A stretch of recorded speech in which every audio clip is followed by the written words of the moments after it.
क्या हाल है दोस्तों, कैसे हो आप सभी। आज हम बात करने वाले हैं कि अगर आप नेटेलर का यूज़ करते हो और आप नेटेलर में जैसे आपकी जो मेन करेंसी है, जैसे मेरी करेंसी यहाँ पे आपको दिख रही होगी INR, तो आप जैसे इस करेंसी को दूसरी करेंसी के साथ एक्सचेंज करना चाह रहे हो तो उसके क्या चार्जेस लगेंगे या फिर इसको कैसे एक्सचेंज करना वो आप जानना चाह रहे हो, वो हम इस वीडियो में बात करने वाले हैं। दूसरा क्या है कि अगर जैसे कि ये मेरी जो करेंसी INR है, अगर मुझे किसी वेबसाइट के ऊपर किसी पर्सन को पे करना हो और उस पर्सन की जो करेंसी है वो डिफरेंट करेंसी है, तो उसके ऊपर जो पे करेंगे तो उसके चार्जेस क्या रहेंगे वो हम यहाँ पे बात करने वाले हैं। फॉर एग्जांपल, अगर आपने किसी से पेमेंट रिसीव करनी है, वो दूसरी करेंसी में आपको पेमेंट भेज रहा है, मतलब जैसे उसका अकाउंट यहाँ पे जैसे मान लेते हैं यूरो में है, आपका INR में है, तो क्या है कि अगर वो आपको यूरो में भेजेगा तो यहाँ पे आपको INR में पैसे रिसीव हो सकते हैं, नहीं हो सकते, वो भी यहाँ पे डाउट क्लियर करेंगे और वहाँ पे आपको कितने चार्जेस लगेंगे वो हम यहाँ पे बात करने वाले हैं। ठीक है, तो सबसे पहले हम बात करते हैं कि करेंसी एक्सचेंज के क्या चार्जेस लगते हैं।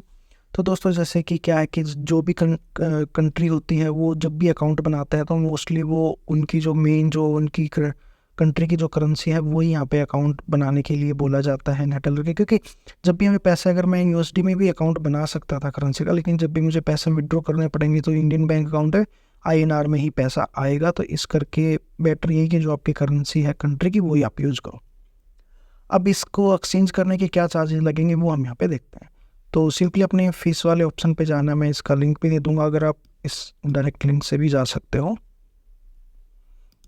इसको थोड़ा सा नीचे स्क्रॉल करके लेके आओगे तो यहाँ पे आपको पता चलेगा कि ये यहाँ पे इन्होंने बताया, तो यहाँ पे जो अगर आपको यहाँ पे करेंसी कन्वर्ट करनी है, एक्सचेंज करनी है, तो उसके लिए आपको 4.49% का यहाँ पे एक फॉरेन एक्सचेंज फीस देनी पड़ेगी, तब उसके बाद वो करेंसी यहाँ पे अपने आप एक्सचेंज हो जाएगी।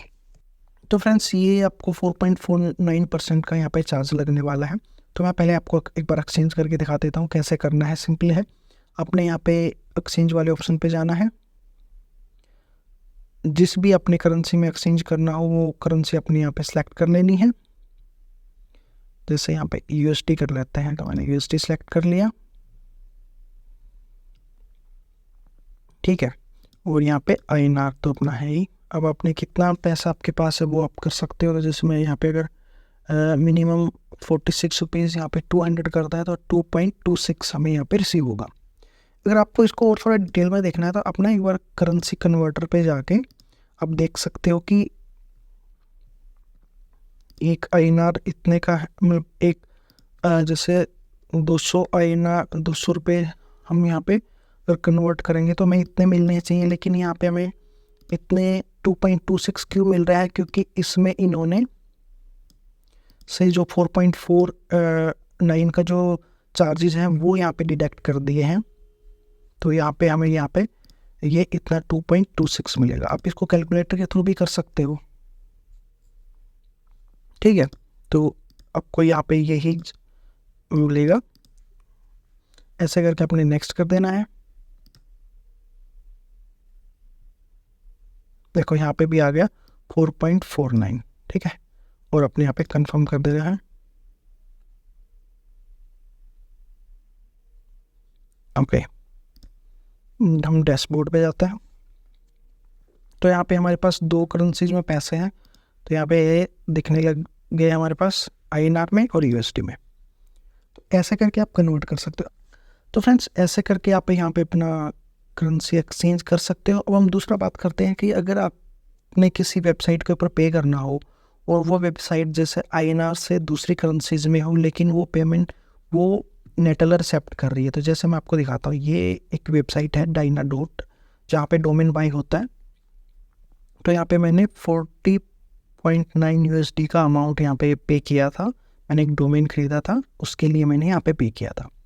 तो मैंने ये मेरे INR के अकाउंट से ट्रांजैक्शन किया था, लेकिन मुझे यहाँ पे 4.49 का जो फॉरेन एक्सचेंज फीस है वो लगा, और उसके बाद ये सक्सेसफुल हो गया। तो अगर आपके पास कोई भी करेंसीज़ का अकाउंट है और आप दूसरी करेंसीज़ में पे करना चाह रहे हो जिस वेबसाइट के ऊपर या जिस भी चीज़ के लिए, तो आप इजीली कर सकते हो। बस आपको यही 4.49 वाला एक एडिशनल चार्ज आपको ये देना पड़ेगा। सेम ऐसे ही अगर आप किसी से विड्रॉ मतलब किसी से पैसे रिसीव कर रहे हो, अगर वो पर्सन, जैसे क्या है कि मैं आपको एक बार दिखाऊँ यहाँ पे, अगर मैं सेंड कर पाऊँ तो यहाँ पे से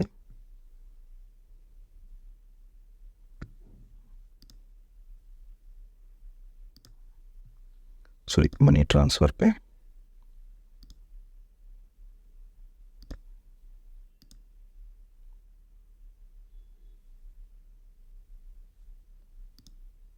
देखो, अब जैसे मैं इस पर्सन को पैसे सेंड कर रहा हूँ,